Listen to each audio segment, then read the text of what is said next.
Hello नमस्कार, welcome to inculcate learning. Yashpal committee की report जिसका टाइटल था लर्निंग विदाउट बर्डन, 1993 में ये रिपोर्ट रिलीज हुई थी। इसी को डिटेल में डिस्कस करेंगे। जहां पर भी प्रोफेसर यशपाल का नाम आता है वहां पे एक 2009 में भी इन्होंने एक कमेटी को चेयर किया था, मतलब चेयरपर्सन थे ये उस कमेटी के, जिसमें हायर एजुकेशन की क्वालिटी कैसे इंप्रूव की जाए। सो बेसिकली हायर एजुकेशन से रिलेटेड 2009 में बात की थी इन्होंने। और ये लर्निंग विदाउट बर्डन जो है वो स्कूल लेवल पे, स्कूल एजुकेशन की जो मतलब बच्चों के ऊपर जो बर्डन पड़ रहा है उससे रिलेटेड इन्होंने 1993 में बात की थी। तो अभी तक आपने सिर्फ ये सुना होगा कि प्रोफेसर यशपाल जो है वो चेयरपर्सन थे। लर्निंग विदाउट बर्डन एक रिपोर्ट आई थी 1993 में। ओके, आज इसी रिपोर्ट को हम डिटेल में डिस्कस करेंगे। This is presented by me Raveena. Videos informative लगे तो इनकलकेट लर्निंग को लाइक शेयर सब्सक्राइब कर दीजिएगा। इट्स एब्सोल्युटली फ्री, तो फ्री में इतना तो बनता है। ठीक है, चलिए जी। अब है क्या, बहुत बार डिस्कस करते हैं ना कि लर्निंग विदाउट बर्डन एक रिपोर्ट है। क्या है ये एक्चुअल में? सो ये जो नेशनल एडवाइजरी कमेटी थी जी, ये किस लिए एडवाइजरी कमेटी है? तो ऑब्वियसली एडवाइस करने के लिए। एडवाइस किस चीज पे देंगे? ये क्वालिटी ऑफ लर्निंग को इम्प्रूव करना है और बर्डन जो है स्कूल स्टूडेंट्स के ऊपर उसको रिड्यूस करना है। तो इस एम और इस पर्पस के साथ ये कमेटी बनाई गई, नेशनल एडवाइजरी कमेटी। किसने सेटअप की थी? MHRD ने, यानी ministry of human resource and development, जिसको अब हम मिनिस्ट्री ऑफ एजुकेशन के नाम से जानते हैं। ठीक है, सो गवर्नमेंट ऑफ इंडिया। अब इन्होंने जो ये कमेटी बिठाई, इसके चेयरपर्सन थे प्रोफेसर यशपाल, इसलिए हमें इनका नाम याद रखना बहुत जरूरी है। ठीक है, क्यों बिठाई गई थी? मेजर तो हमने देख लिया, बट इसमें चार इन्होंने जो रिपोर्ट दी लर्निंग विदाउट बर्डन, इन्होंने चार हेडिंग्स लगा लीजिए, चार चैप्टर्स लगा लीजिए। इस तरीके से इन्होंने इस रिपोर्ट को ऑर्गेनाइज किया। सबसे पहले इंट्रोडक्शन, देन प्रॉब्लम्स क्या है करिकुलम लोड की, देन रूट कॉज क्या है, रूट ऑफ द प्रॉब्लम, और फिर रिकमेंडेशन उससे रिलेटेड। ओके, सो एक एक करके इनको डिस्कस करते हैं। सबसे पहले इंट्रोडक्शन। सो जब ये एडवाइस करने के लिए कि भाई स्कूल लेवल पे क्वालिटी को इम्प्रूव कीजिए, सो मतलब कुछ ना कुछ तो गड़बड़ हो रही है ना वहां। तो ये कंसर्न थे एकेडमिक बर्डन, जो बच्चों के ऊपर बर्डन आ रहा है ना एकेडमिक लेवल पे, उससे ज्यादा कंसर्न थे ये। और क्वालिटी ऑफ लर्निंग से भी ये सेटिस्फाइड नहीं थे। और बहुत बार इन सब चीजों से रिलेटेड आवाज भी उठी। पास्ट 2 डेकेड में जब इन्होंने ये रिपोर्ट दी उस टाइम पे ये बता रहे हैं कि पिछले 2 डेकेड यानी अराउंड 20 साल से हम इस क्वेश्चन के अराउंड बात कर रहे हैं। बहुत सारी कमेटीज बन रही हैं, ग्रुप्स बन रहे हैं, जैसे ईश्वर भाई पटेल रिव्यू कमेटी बनी 1977 में। देन एक NCERT का वर्किंग ग्रुप निकल के आया 1984 में। फिर हमारी जो नेशनल एजुकेशन पॉलिसी आई थी हमारी 1986 की, उसको रिव्यू करने के लिए भी कमेटी बनी 1990, और एक 1992 में बनी थी।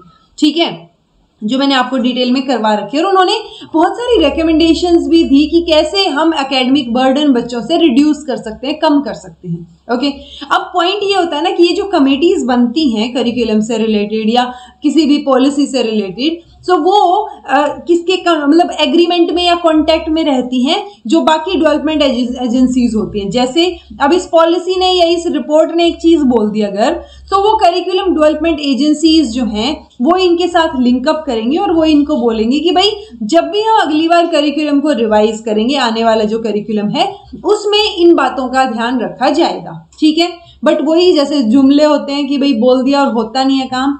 तो ये बोल तो देते हैं कि हाँ हम अप्लाई करेंगे, लेकिन जब एक्चुअल में करिकुलम बनाने की बात आती है उस टाइम पे नए करिकुलम में बहुत कम चेंजेस जो है वो इसे इंक्लूड किए जाते हैं।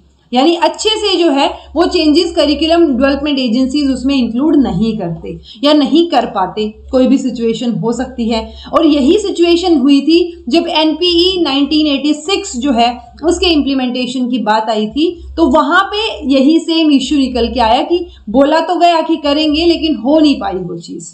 ठीक है, इसलिए फिर ये जो है 9 मार्च 1992 में एक नेशनल एडवाइजरी कमेटी जो है वो बिठाई जाती है MHRD के अंडर, और उस कमेटी के जो है चेयरपर्सन होते हैं प्रोफेसर यशपाल। और इनको क्यों बिठाया गया था? एडवाइस करने के लिए।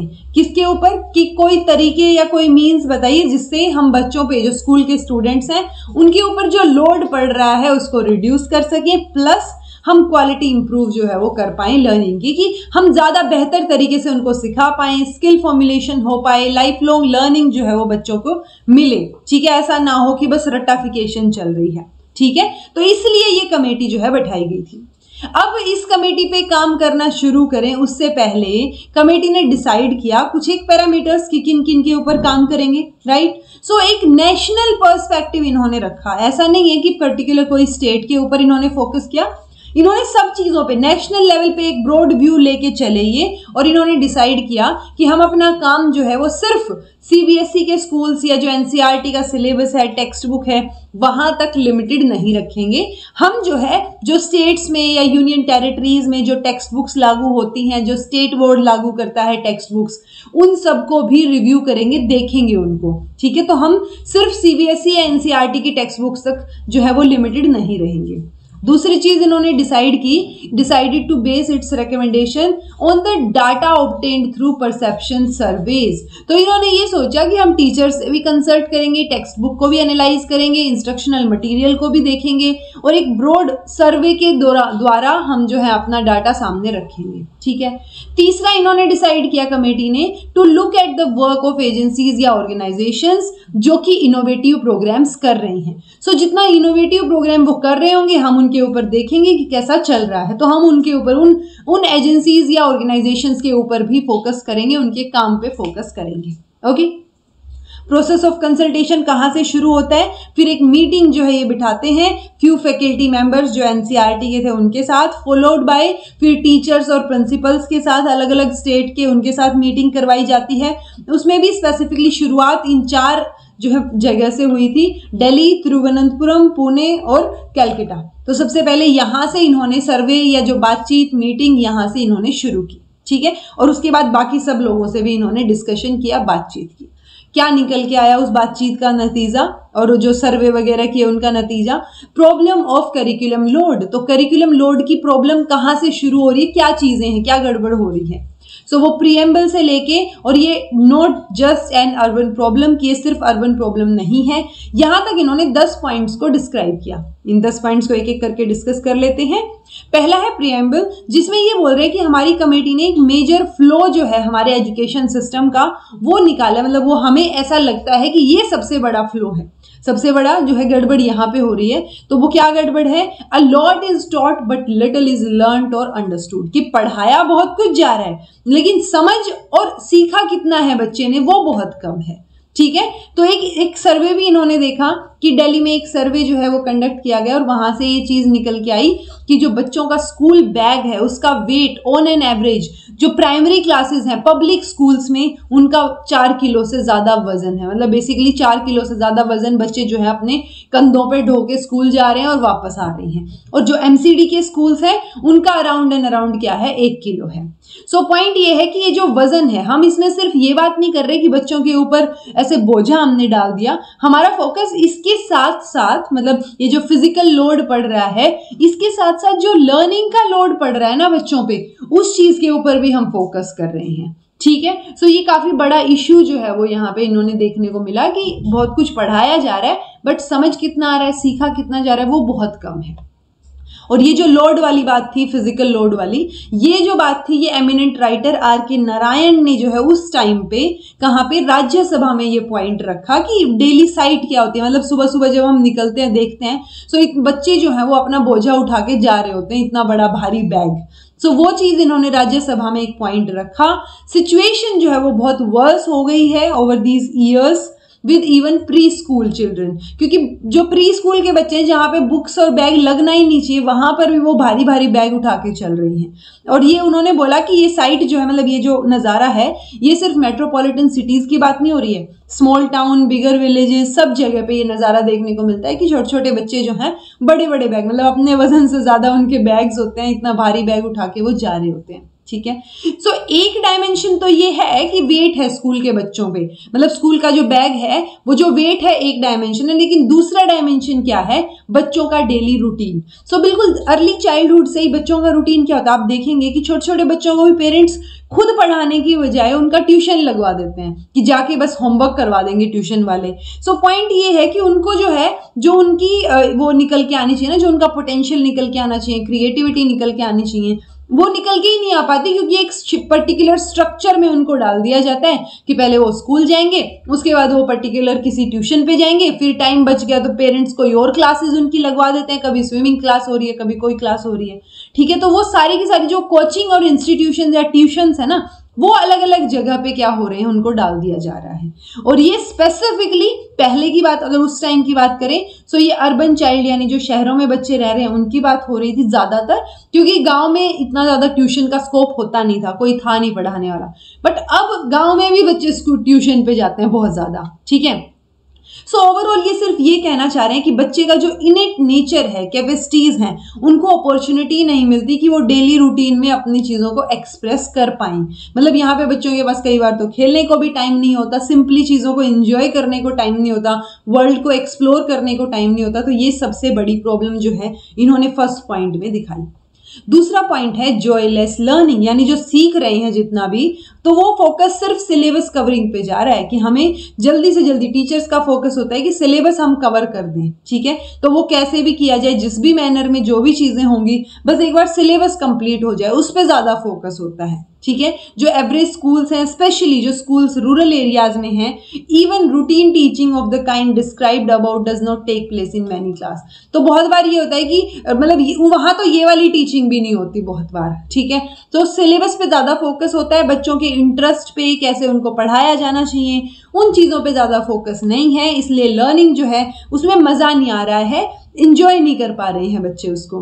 देन है एग्जामिनेशन सिस्टम। तो एक बहुत बड़ा मतलब एग्जामिनेशन सिस्टम में भी हमारे में डिफॉल्ट ये है कि हम जो है सिर्फ इंफॉर्मेशन को रिप्रोड्यूस करना चाह रहे हैं। आपने देखा होगा कि हम इतने बड़े बड़े क्वेश्चन जो हमें समझाया जाता था वो जाके लिखाते थे।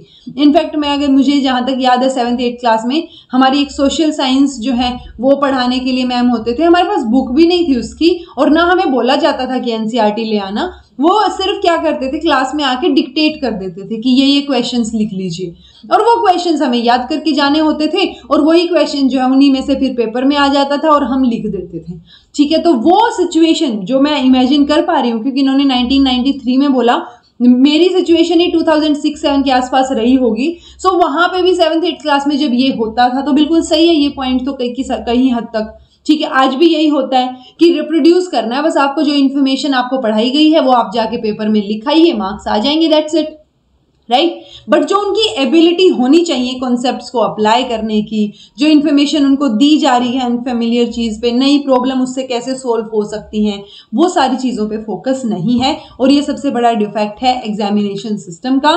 दोनों ही टीचर्स और पेरेंट्स जो हैं उनमें कॉन्स्टेंटली ये फियर बना रहता है एग्जाम का, कि बच्चों को कैसे एग्जाम के लिए हम रेडी कर दें, वो याद कर जाएं और लिखाएं और मार्क्स आ जाएं, ठीक है। सो ये सबसे बड़ा लूप होल जो है वो एग्जामिनेशन सिस्टम में देखने को मिलता है।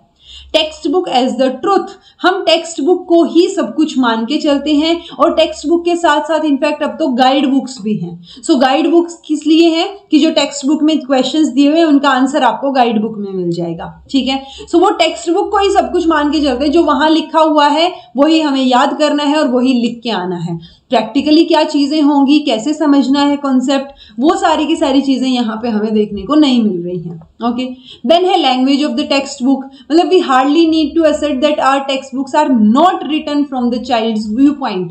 सो बच्चों के पॉइंट ऑफ व्यू से उसको लिखा ही नहीं गया है, सिर्फ इंफॉर्मेशन इम्पार्ट करने के पॉइंट ऑफ व्यू से लिखा गया है कि कैसे हम ज्यादा से ज्यादा इंफॉर्मेशन जो है उसके अंदर डाल सकते हैं, ठीक है। सो वो जो लैंग्वेज है टेक्स्ट बुक की, वो भी मतलब बिल्कुल एक बर्डन का ही काम कर रही है देखा जाए तो जो आर्टिफिशियल सफिस्टिकेटेड स्टाइल होता है ना, वो डोमिनेट कर रहा है टेक्स्ट बुक में, रादर देन एक मतलब जो लोकल लेवल पे चीजें होती हैं, लोकल लेवल पे एग्जांपल्स होते हैं जिससे बच्चे रिलेट कर पाएं, वो हमें यहाँ पे देखने को बहुत रेयर मिलते हैं, ठीक है।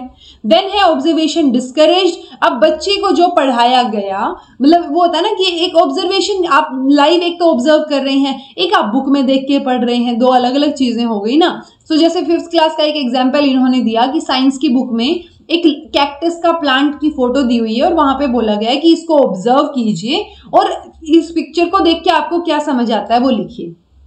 अब एक तो आप उस फोटो को दिखा रहे हैं बच्चे को और एक साइड में कैक्टस का प्लांट रखा है, दो अलग अलग चीजें हो गई ना। सो वो कैक्टस के प्लांट को तो ऑब्जर्व कर सकता है, बट वो फोटो को ऑब्जर्व करके क्या चीजें समझ पाएगा।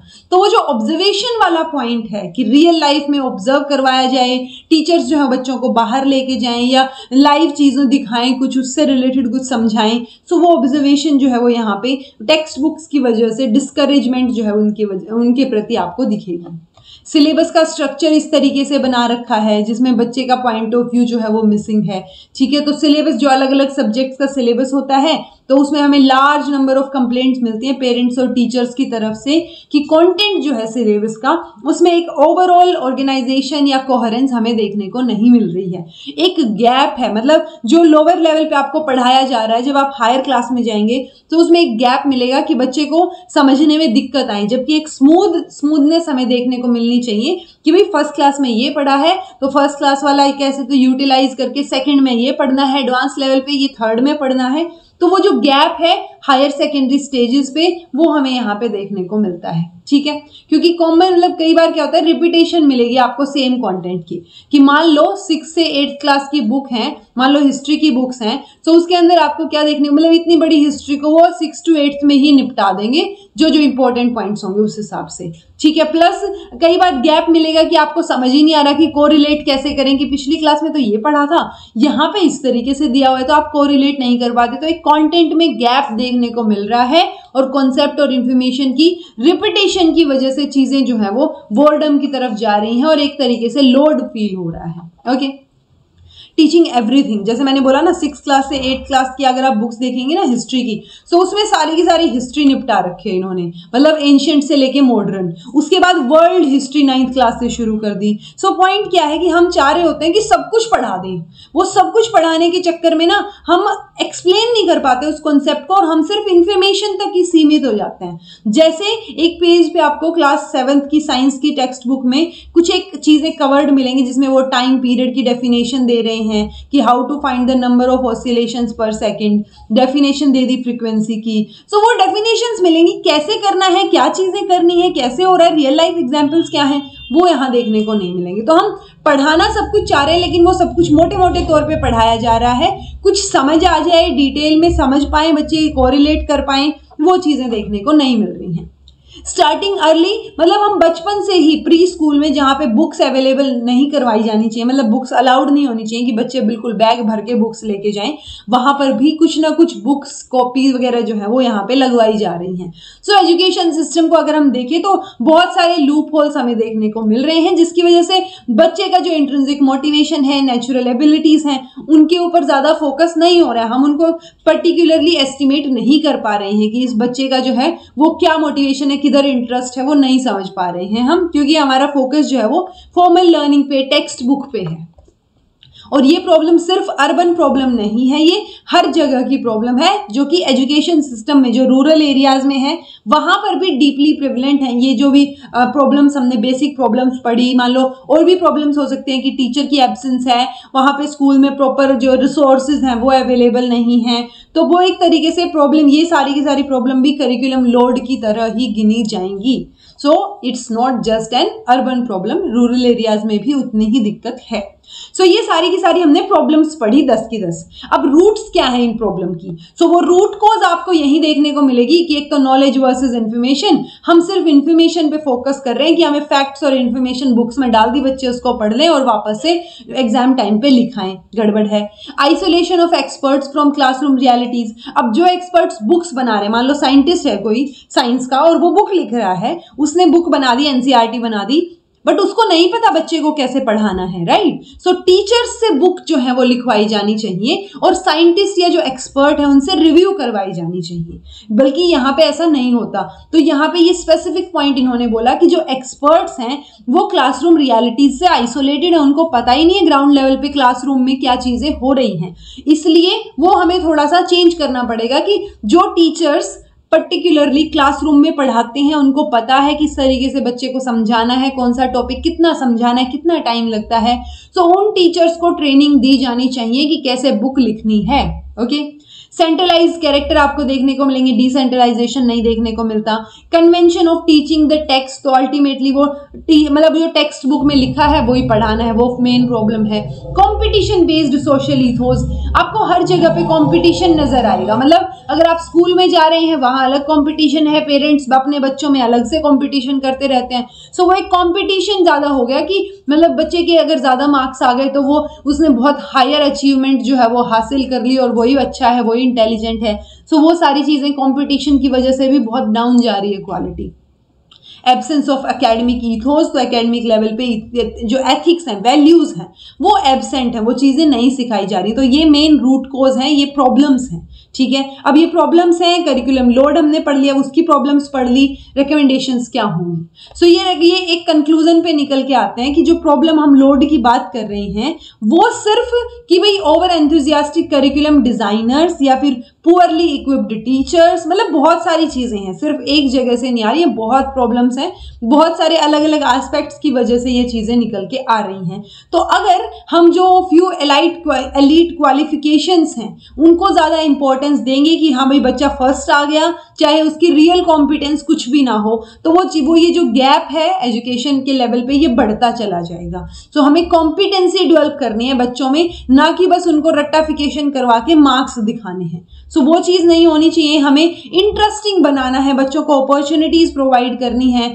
कि वो अच्छे से जॉयफुल लर्निंग जो है वो वहां पे ले सके। ठीक है, बहुत सारी जो रिपोर्ट्स हैं उनको एनालाइज किया गया। मेजर प्रॉब्लम जो है वो निकल के आई, knowledge explosion and the catching up syndrome, तो जिसमें ओवरऑल वही चीज निकल के आती है कि आप इंफॉर्मेशन इंपार्ट कर रहे हो। ठीक है, और हम ये बिलीव कर रहे हैं कि ये जो प्रॉब्लम्स हैं इनको हम सक्सेसफुली एड्रेस नहीं कर पाएंगे इजीली मैनेजेबल एडमिनिस्ट्रेटिव एक्शन। तो हमें मतलब डीपर लेवल पे, वाइडर लेवल पे डिस्कशन करने पड़ेंगे। हम सिर्फ एडमिनिस्ट्रेशन के जो एक्शंस हैं उनको चेंज करके नहीं कर पाएंगे इनको सोल्व। हमें बड़े लेवल पे डिस्कशन, सेमिनार, सबको अवेयर करना इन चीजों के बारे में, मीटिंग्स रखना, मीडिया में डिस्कशंस होना, तो ये सारी चीजों की जरूरत हमें है। और इन्होंने 12 जो है पॉइंट्स दिए रिकमेंडेशन के, वो 12 पॉइंट्स एक एक करके देखते हैं। सबसे पहला है कि जो नंबर ऑफ ऑर्गेनाइजेशन या डिपार्टमेंट्स हैं वो कॉम्पिटिशन्स ऑर्गेनाइज करते हैं डिस्ट्रिक्ट लेवल पे, स्टेट लेवल पे, नेशनल लेवल पे, राइट। सो वो जो है जैसे कभी एग्जीबिशन का कॉम्पिटिशन हो गया, ऐसे राइटिंग कॉम्पिटिशन हो गया, और भी बहुत सारे कॉम्पिटिशन हो गए, एक्टिविटीज का कोई कॉम्पिटिशन हो गया, या कोई टैलेंट हंट हो गया जिसमें कुछ टैलेंट की बात हो रही हो। लेकिन पॉइंट ये हो जाता है अनफॉर्चुनेटली कि हम अनहेल्दी सिग्नल्स जो है यहाँ पे प्रोड्यूस कर रहे हैं, क्योंकि कंपटीशन जहां है वहां पे इंडिविजुअल अचीवमेंट की बात हो रही है, जबकि हमें इंडिविजुअल अचीवमेंट की बजाय ग्रुप अचीवमेंट्स, ग्रुप एक्टिविटीज उनको एनकरेज करना चाहिए, और कोऑपरेटिव लर्निंग जो है वो स्कूल्स में उसको बूस्ट मिलना चाहिए, ना कि इंडिविजुअल चीजों को। क्योंकि अगर ग्रुप में काम हो रहा है फिर टीम टीचिंग, टीम लर्निंग भी आएगी बच्चों को। ठीक है, वो टीम में कोऑर्डिनेट भी कर पाएंगे, कैसे बिहेव करना है, कैसे अपनी बात के लिए कन्विंस करना है, तो बहुत सारे जो वैल्यूज हैं वो उनके अंदर इम्बाइब होंगी। ओके, नेक्स्ट आता है कि डिसेंट्रलाइजेशन नहीं है। जब हम बुक्स की बात करते हैं तो वो सेंट्रलाइज्ड दिखेगा, जहां पे जो टीचर्स हैं उनकी इन्वॉल्वमेंट नहीं है। टीचर्स की इन्वॉल्वमेंट करिकुलम फ्रेमिंग में या टेक्स्ट बुक जो प्रिपरेशन है वहां पे टीचर्स की इन्वॉल्वमेंट हमें देखने को नहीं मिलती, जबकि टीचर ही सबसे ज्यादा इन्वॉल्व होना चाहिए क्योंकि उसने ही पढ़ाना है जाके बच्चे को, राइट। सो डिसेंट्रलाइजेशन में ज्यादा ऑटोनॉमी जो है वो स्टेट लेवल के पास होनी चाहिए, डिस्ट्रिक्ट लेवल या अदर रेलेवेंट अथॉरिटीज के पास होनी चाहिए। सो बेसिकली हमें डिसेंट्रलाइज करना है चीजों को।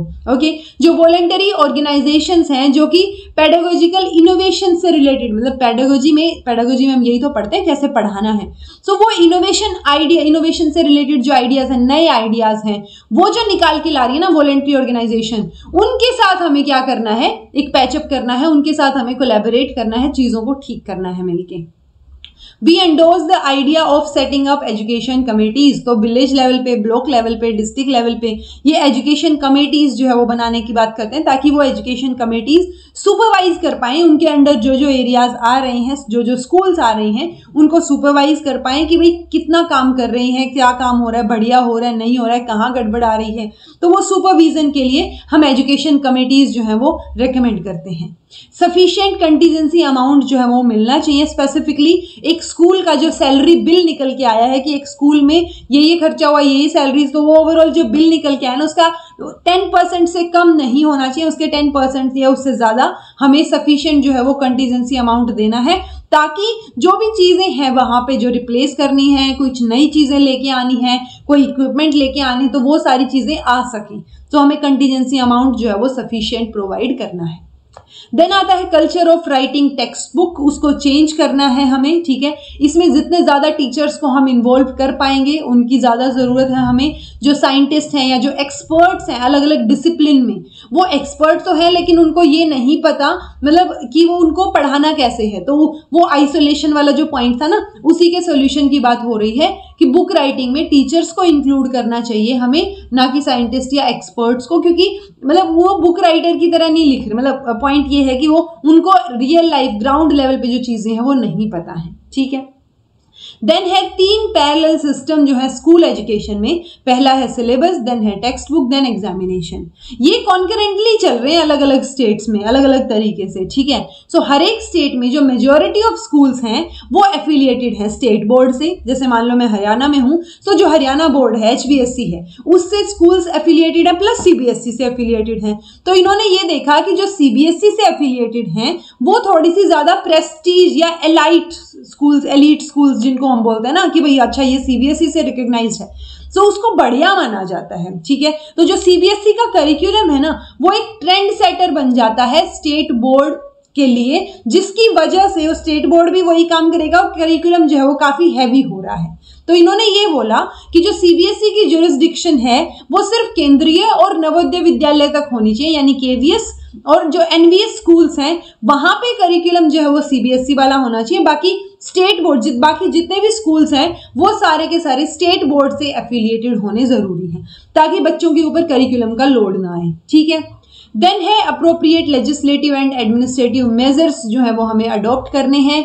स्पेसिफिकली हमें फंक्शनिंग जो अर्ली चाइल्डहुड एजुकेशन इंस्टीट्यूशन है या प्री स्कूल्स हैं उनके ऊपर फोकस करना है कि उनकी accommodation, staff, apparatus, play material, so इन सब चीज़ों के ऊपर हमें फोकस करने की ज़रूरत है, ठीक है। सो ये भी इंश्योर किया जाना चाहिए कि ये जो इंस्टीट्यूशंस हैं डोंट परपेट्रेट वायलेंस ऑन जो यंग बच्चे हैं उनके ऊपर हैवी डोज ना दी जाए, उनको मतलब पढ़ाया जा रहा है, बहुत ज़्यादा ओवरलोड किया जा रहा है, तो वो सब चीज़ें यहाँ नहीं होनी चाहिए। जो प्रैक्टिस है मतलब जो होता है ना एडमिशन के लिए नर्सरी स्कूल के बच्चे को भी टेस्ट देना पड़ता है, वो प्रैक्टिस, वो टेस्ट या इंटरव्यूज जो हैं वो अबॉलिश कर दिए जाने चाहिए कि छोटे से बच्चे से थोड़ी ना आप टेस्ट की उम्मीद करेंगे, उसको तो हमें और डेवलप करना है, चीज़ें उसके अंदर इम्पार्ट करनी, तो वो चीज़ों पे फोकस होना चाहिए ना कि अच्छा ये बच्चा रटने में माहिर है, इसको ABCD सारी याद है स्कूल में आने से पहले ही, तो हम इसको क्या कर देंगे, एडमिशन देंगे, अदरवाइज नहीं देंगे, तो वो चीज़ नहीं होनी चाहिए। Norms for granting recognition to private schools should be made more stringent, यानी कि जो स्कूल प्राइवेट स्कूल्स है ना उनको जो मतलब रिकग्निशन देना है वो रिकग्निशन देते टाइम बहुत सारी कंडीशंस होती हैं और वो बहुत टफ कंडीशंस होती हैं। तो अगर एक प्राइवेट स्कूल को मिल गई है वो मतलब रिकग्निशन मिल गया है तो वो डेफिनेटली अपना लेवल हाई समझेगा ना। सो ऐसा नहीं होना चाहिए। जो सरकारी स्कूलों के लिए जो हमारे पास रिकग्निशन का प्रोसेस है वैसा ही प्रोसेस प्राइवेट स्कूल्स के लिए होना चाहिए, और ऐसा ना हो कि बहुत टफ हमने प्राइवेट स्कूल्स के लिए एक रिकग्निशन मतलब पाने के लिए हमने नॉर्म्स अलग सेट कर रखे हैं और सरकारी स्कूलों के लिए अलग हैं। तो चाहे वो स्टेट रन इंस्टीट्यूशन हो चाहे वो प्राइवेट इंस्टीट्यूशन हो, सबके लिए नॉर्म्स जो हैं वो यूनिफॉर्म होने चाहिए, सेम होने चाहिए। Okay, there is no jurisdiction for torturing the young children by compelling them to carry very heavy bags of books every day to school। तो ये बोल रहे हैं कि टेक्स्ट बुक्स जो है ना उनको एक तरीके से स्कूल की प्रॉपर्टी की तरह ट्रीट किया जाना चाहिए और वो स्कूल में ही रहनी चाहिए, उन बच्चों को वो खरीदने की जरूरत ना पड़े, ये ध्यान रखना है हमें। ओके, सो नो कोई जुरिस्डिक्शन नहीं होनी चाहिए कि हम यंग चिल्ड्रन को टॉर्चर कर रहे हैं कि उनको बहुत हैवी बैग जो है वो लेके आना है। सो ये चीज नहीं होनी चाहिए, सो वो ध्यान रखना है। एक सेपरेट टाइम टेबल होना चाहिए होमवर्क असाइनमेंट के लिए, मतलब कि आज जो है हमने होमवर्क दिया है टेक्स्ट बुक से रिलेटेड और आज हमने होमवर्क दिया है नॉन टेक्स्ट बुक से रिलेटेड। सो वो चीजें दिखनी चाहिए कि टेक्सचुअल नॉन टेक्सचुअल अलग अलग एक सेपरेट टाइम टेबल होना चाहिए होमवर्क के लिए, टेक्स्ट बुक के इस्तेमाल के लिए, नोटबुक प्रिपरेशन के लिए। सो एडवांस में ही बच्चों को वो चीजें पता हो कि अब हमें होमवर्क करना है, अब हमें टेक्स्ट बुक पढ़नी है या उनका इस्तेमाल करना है या अब नोटबुक्स प्रिपेयर करनी है, तो उसके लिए एक सेपरेट टाइम टेबल बनाइए और टेक्स्ट बुक्स जो है वो स्कूल प्रॉपर्टी की तरह उनको ट्रीट कीजिए ताकि बच्चों को वो ना खरीदनी पड़े और ना ही उनको डेली घर लेके जानी पड़े। ठीक है।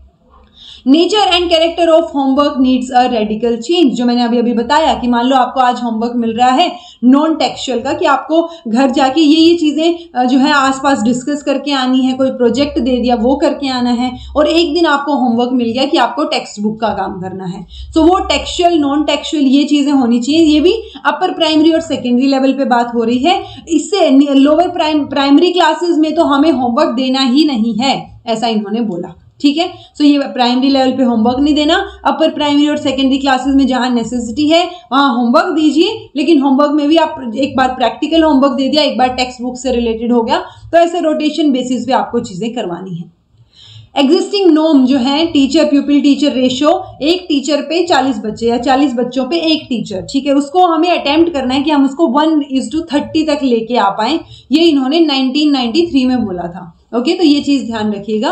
एटलीस्ट इन प्राइमरी क्लासेस जो कि फ्यूचर एजुकेशनल प्लानिंग का बेस है बिल्कुल, तो उसको एक बेसिस मान के हमें 1:30 तक रिड्यूस करना है टीचर और प्यूपिल का रेशियो।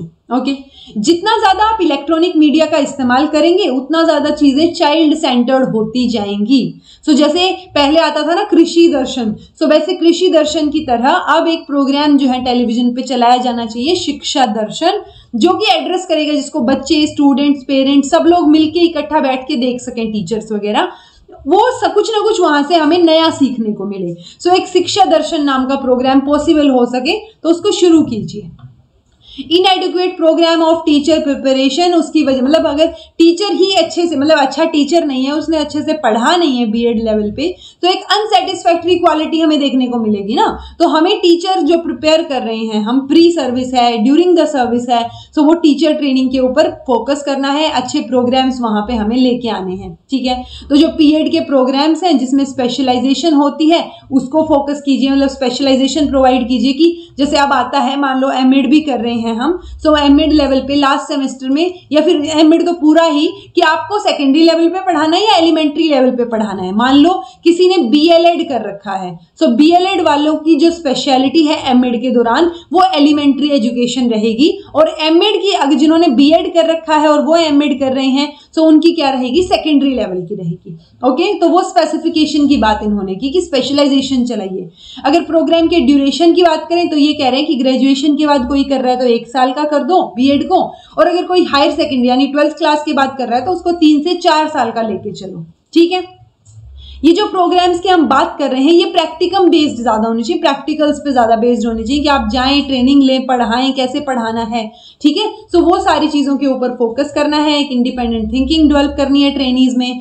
प्री सर्विस की अगर हम बात करें तो प्री सर्विस टीचर ट्रेनिंग जो है वो बहुत रिग्रेस होनी चाहिए, एक प्रोफेशनल कोर्स होना चाहिए।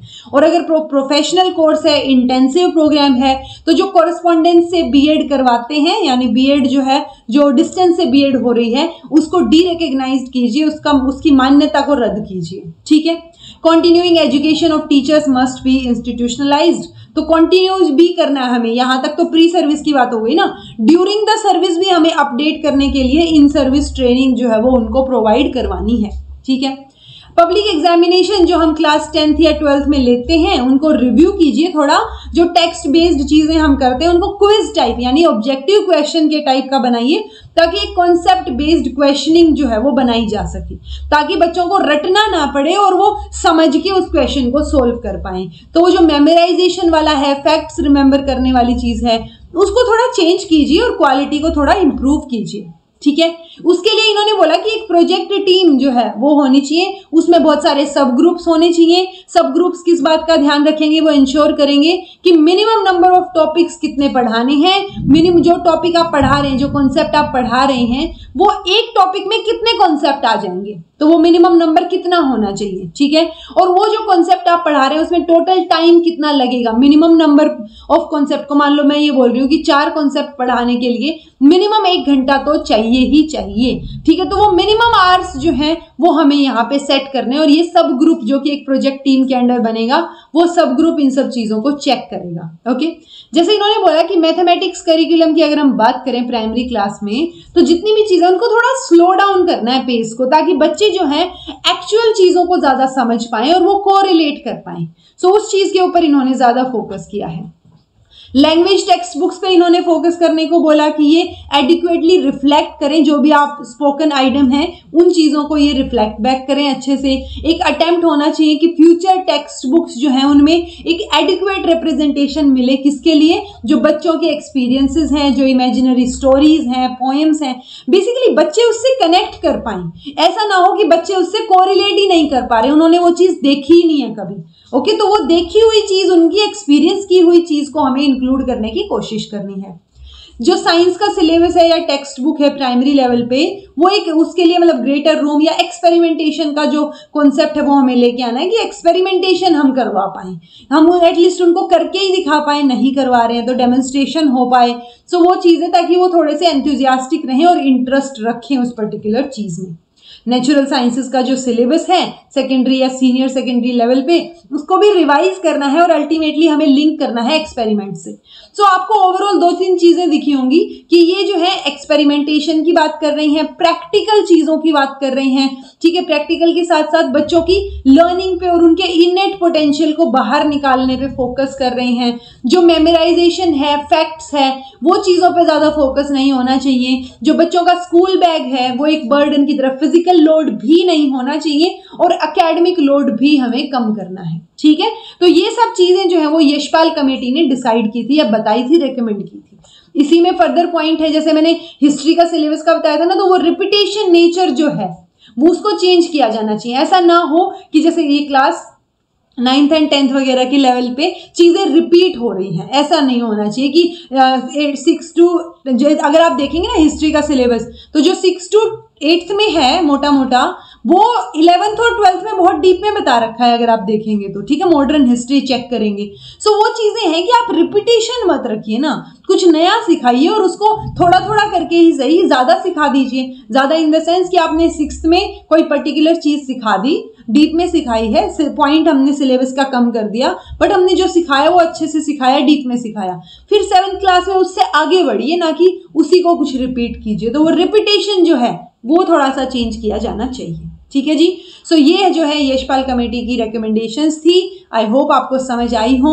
रटने वाली चीज इसमें कुछ है नहीं, बस इतना अगर आपको पता है 1993 में एक रिपोर्ट इन्होंने दी थी, लर्निंग विदाउट बर्डन, ठीक है, ताकि बर्डन ना हो बच्चों पे और वो सीख सके चीजों को। सो वो चीज इन्होंने दी थी। प्रोफेसर यशपाल जो है इसके चेयरपर्सन थे और इन्होंने बहुत सारी रिकमेंडेशन दी, प्रॉब्लम्स की बात की, सारा कॉन्सेप्चुअल लेवल पे चीजें हैं। फिर भी कुछ समझ नहीं आया है तो कमेंट करके पूछ लीजिएगा। This was all about today. Thank you so much for watching. Be happy, keep smiling, subscribe to Inculcate Learning because it is absolutely free, and be consistent in your efforts.